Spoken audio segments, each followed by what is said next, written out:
2022 সালে টি-20 বিশ্বকাপের পর 2024 টি-20 বিশ্বকাপ মাঝের সময়টা ভারতীয় দলের বাইরে ছিলেন ঋষভ পান্ত। গাড়ি দুর্ঘটনার ধাক্কা কাটিয়ে প্রায় 1.5 বছর পর ফিরেছেন ভারতীয় দলে। মাঝের কঠিন সময় তাঁকে শিক্ষা দিয়েছে, সংযত করেছে।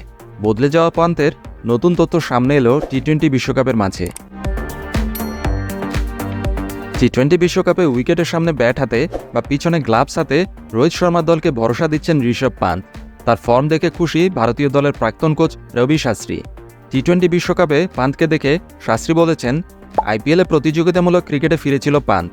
তখন কোচ হিসাবে ওর সঙ্গে ছিল রিকি পন্টিং। দিল্লি ক্যাপিটালসের হয়ে খেলার সময় হোটেলের খাবার খেত না ঋষভ পান্ত। সতীর্থদের সঙ্গে খেলেও আলাদা খাবার খেত।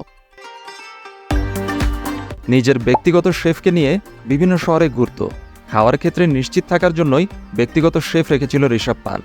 সর্বোচ্চ স্তরে ফিরে আসার আগে ঋষভ পান্ত কতটা সচেতন হয়েছে এটাই তার প্রমাণ।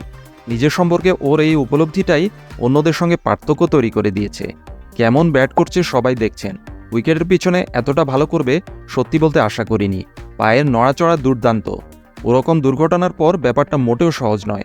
যখন হাসপাতালে দেখতে গিয়েছিলাম তখন ভাবতেই পারিনি ঋষভ পান্ত ফিরে আসতে পারবে এভাবে। দুর্ঘটনার পর দ্রুত মাঠে ফেরার জন্য ঋষভ পান্ত যে কঠোর পরিশ্রম করেছেন তাতে অভিভূত রবি শাস্ত্রী।